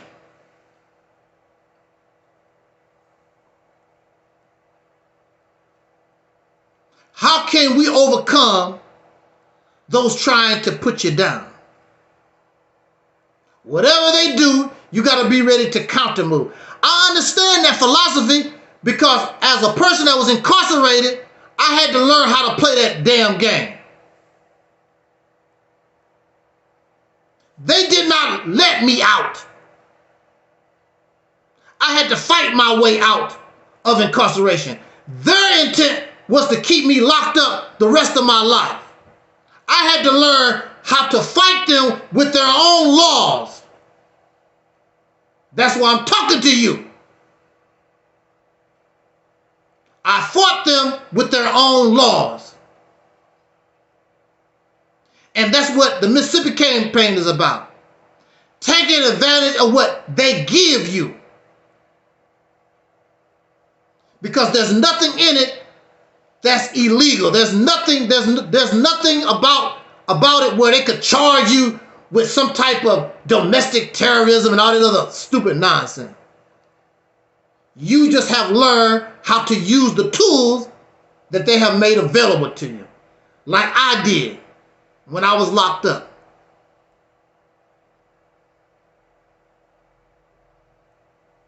Some of these people probably never was locked up. And if they was locked up, they was waiting on their public defender or lawyer. I learned how to do it myself.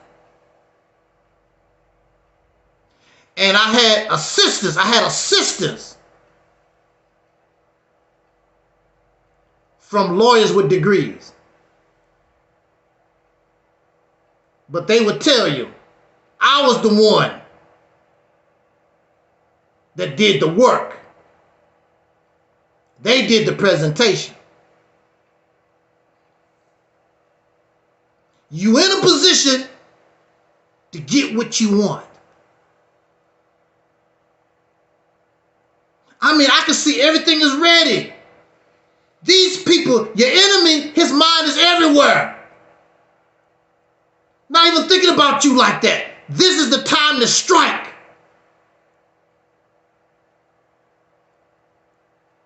You got everything. You got all the tools. You have the money. You have the education. You got everything that you need. Except proper leadership, the right mindset. Woo, I can see it. Man, I can see it. It's not delusional. It's real. I can touch it.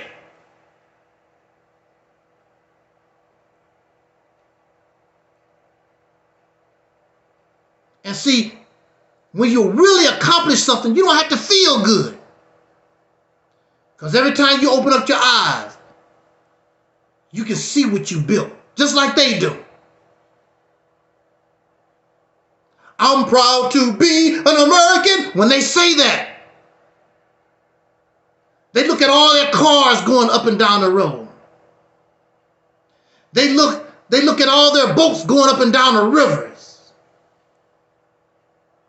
The schools and their factories. I'm proud to be. They look at their weapons. Look at my tanks. Look at my jets. You ever see them jets? Them some bad boys.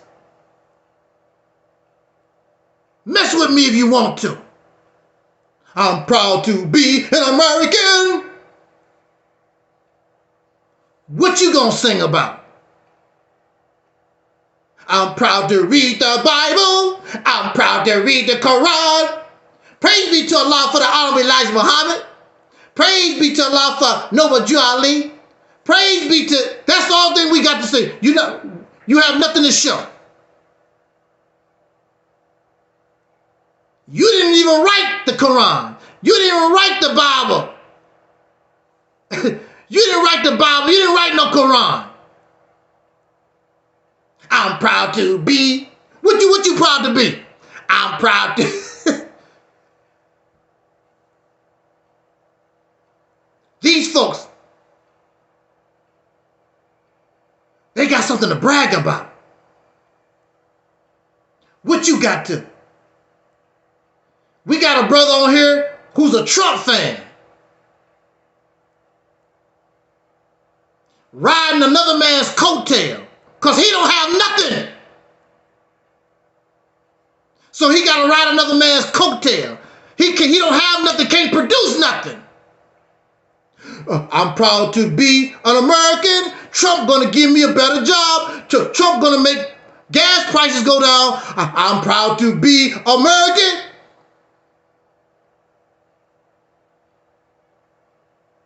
You don't have nothing. And proud not to have nothing. A so-called man, and you're always in the butt cheeks of another man. I would think that you would be sick of that.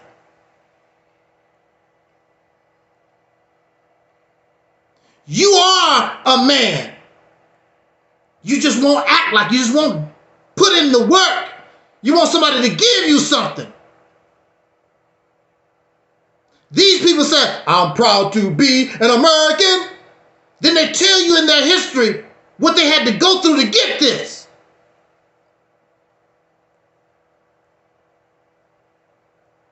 A lot of them died. They suffered and sacrificed so they can have this. Soul Liberation Day 2025. My theme is going to be something to the effect, pioneers of a new reality. Somebody had to be the first to break the mold. People got on a ship to nowhere and end up in America. Then once they got this, you had to have the pioneers, wilderness, never touched. Get on a horse and a wagon and go west, young man. Had to fight the Indians, had to fight the bears, the mosquitoes. But then you think they're just going to give you something on a platter for free. It's not going to happen. You can be my slave because my slave helped me get this. But if you want my respect, you got to be a man if you want to be respected as one. Until then, they see you as the slave as they saw our ancestors on the plantation. Just somebody to follow and help them. It's up to you. Hey, I appreciate it. Thank you so much. Thank you so much for joining us this month. Actually, got more action on here than I thought we would. I guess that just goes to show you, whether you like it or not, there are always going to be people that want to listen to Angelsnupnup7. Even my troll show up today. Hey, thank you, troll. I haven't seen trolls in a long time. Finally got a troll come and check us out. Brother Talib said they claim black people helped write the U.S. Constitution, yet we don't make nor control any laws that's under the Constitution. Wow. I don't know what it's going to take for us to finally stand up. But then, I mean, I'm really not shocked. It's sort of disappointing. It's frustrating. But what really do you expect from a people who were slaves for 400 years? That's a long time. We only been so-called free, what, for less than 150 or something like that? But we were slaves on a plantation for 400. So that slave mind, I don't care how Pan-African you talk, how tough and how you huff and puff, you still act and think like a slave. You want to be better, but you still act in your mindset. It's like that. You don't act like a slave. You don't act like a free man, because a free man takes chances. A free man is adventurous. Free man gamble. A free man fight. But a slave just wait for massa to do all that. And that's how we act and behave. I'm going to vote for Biden. I'm going to vote for Trump. My slave master got this, y'all. Don't worry about anything. Massa got it. Massa got it. And then Massa send your boys and your girls to their wars, get their brains blown out. And what do your community get? We get nothing except some PA PSTD, however you call it, post-traumatic syndrome folks, homeless on the damn street, some crazy ass folks on the street. We don't get nothing, some reefer smokers. None of my people did drugs until they went to Vietnam. They come back all drugged up. Now they know about heroin, they know about marijuana, they know about all the different drugs. The only thing my people did was drink a little alcohol. Came back from Vietnam, crazy as hell. That's all we get. And what did my family get? Because my family fought in World War II, Vietnam War and Korea. What did my family get? We didn't get nothing. And we want to continue this legacy and keep spitting out these children to get nothing.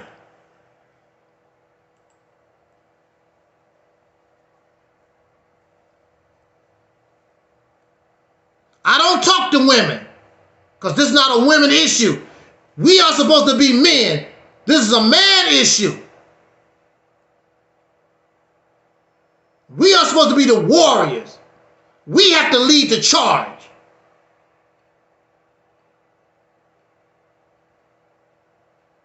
And you wonder why our women and children have no respect for us like that. They just say things to make you feel good. But they know you don't run nothing. You don't control nothing. They know that you're a slave. And they know you're scared of the men in charge.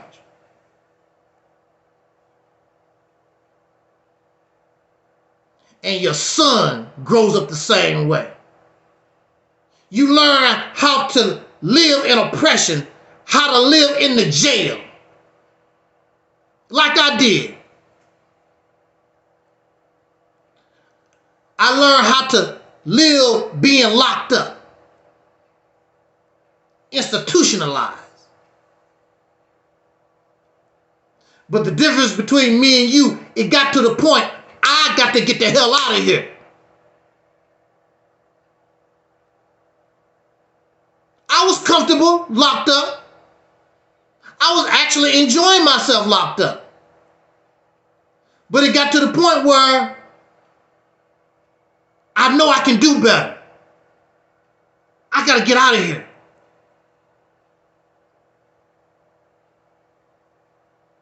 And that was the only thing on my mind. I don't care nothing about your drugs. I don't care about your booty. I don't care nothing about playing basketball. I don't need to get the hell out of here.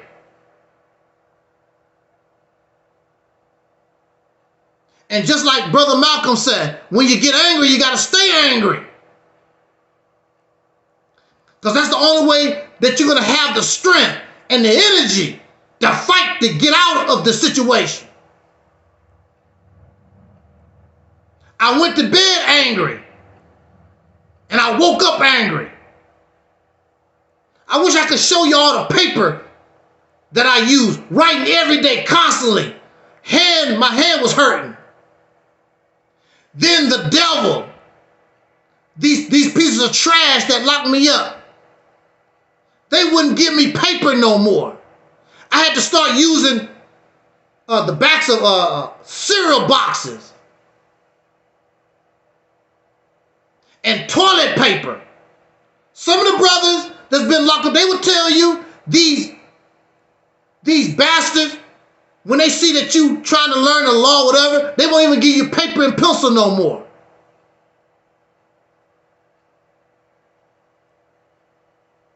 You have to use toilet paper, cereal box, whatever kind of other paper that you can get your hands on. This is the type of people, this is the type of environment that we're living in, and y'all want to stay in it? Are you serious? Accept reality, my friend. It's much easier. I appreciate your participation. I appreciate your coming here this spontaneous broadcast. I really appreciate it. And I enjoyed myself, actually. I enjoyed myself. And I thank you so much. Let's see what Taalik said. Taalik said, all the most recent riots and protests, and it still didn't get legislation passed on behalf of soul people. Exactly. This is happening in the 21st century. Now look at here. I'm going to say this, we're going to get out of here. We have all these protests all over this country over the treatment of Palestine in many of these universities all over this country. West, east, south, north, many of these universities. I thought, as an American citizen, I thought we had the right to protest. I thought we had the right freedom of speech in this country. Because I know here at Washington University, they brought in the police. And I think they brought in the police or planning on bringing the police in Los Angeles. And they brought the police in some of these other campuses. I thought that as an American citizen, I thought that we had the right to protest. I know I went back to that mental facility to protest, and they wanted to lock me up. I thought that was our right. They taking people to jail. They beating these students. But see, that's the way it is in most cases. The college students, the young people, start rising up against wrong. That's the way it was during the Vietnam War. The younger people start rising up and challenging authority. But it was so bad in the 1960s, they actually murdered some college students. And of course, y'all do your research. Y'all like doing your information. You'll know that they actually murdered. And these was white children. These was white students. They murdered their own.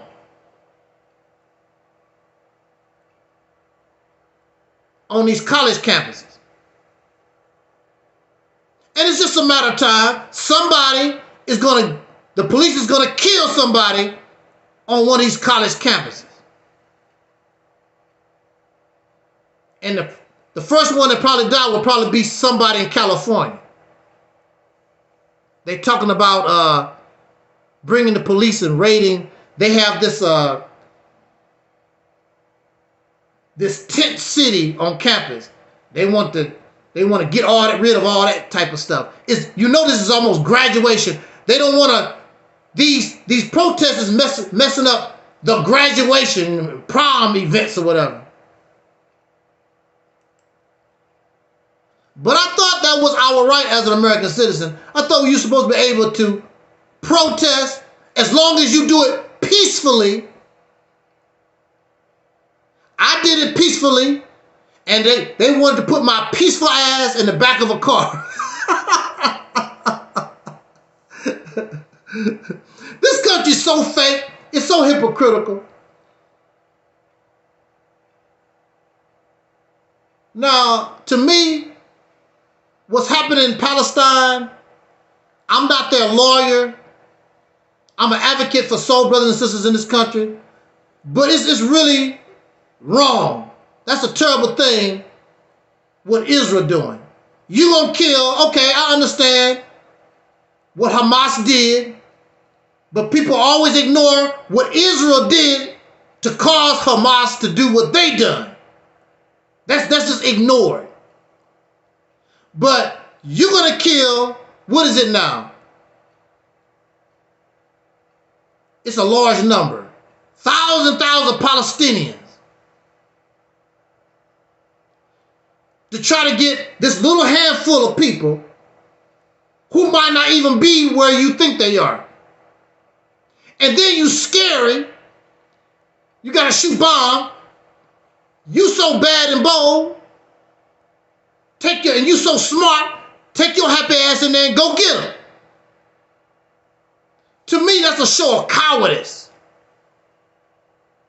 They're going to use the little airplanes and helicopters and their bombs. They cowards. Go get them. You so smart and your people so trained, go get them. No, you're going to kill thousands of civilians, unarmed people that don't have no weapons. And you're supposed to be respected. See, I'm going to tell you, all this got to come to a head sooner or later. What is your position going to be? You want to keep clowning around? All right. Okay. Keep clowning. Keep listening to these people. Keep listening to this troll. Keep listening. And you're going to find out where you find yourself. On May 22nd, I will be in Nebraska State Capitol building when they honor Malcolm X with a statue. Yeah, the state of Nebraska is honoring Malcolm X with a statue. I don't know when. Oh, he said May the 22nd. I would like to honor Malcolm X with a state, by controlling the state, by gaining the economic power that Black Truth was talking about. That's more meaning to Malcolm if he was alive than having a statue. A statue made out of some kind of stone. And Dr. King, they would be more pleased by taking control of a state than a statue.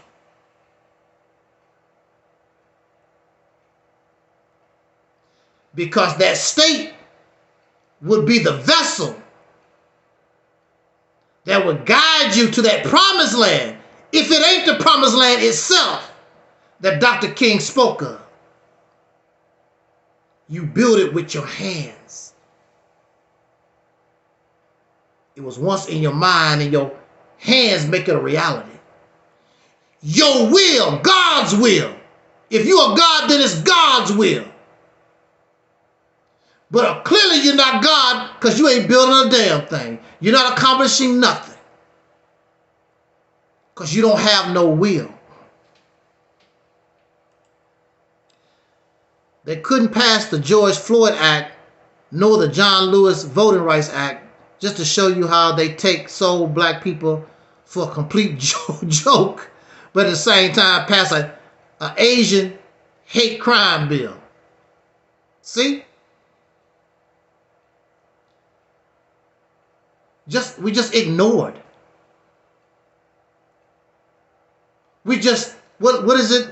The spook that sat by the door. How long we gonna tolerate this? When are you gonna take yourself seriously?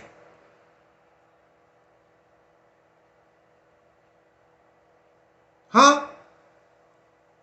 How many licks do it take to get to the center of a Tootsie Pop? These are some great questions. I'm out of here, y'all. Thank you for listening. Jot down your comments. Subscribe, share. Do whatever you can to try to get this message across, because this is really the best message that we can give. The message from the 37th chamber. I appreciate it so much. So with that said, again, shout out to those in the chat room, those in the sky Reality's Temple on Earth Facebook channel. Shout out to those who are on Angelsnupnup7 YouTube channel. Appreciate everything. And we want to say, as in parting, like our ancestor Don Cornelius would say, I wish us love, peace, and soul. And we are Audi 5000.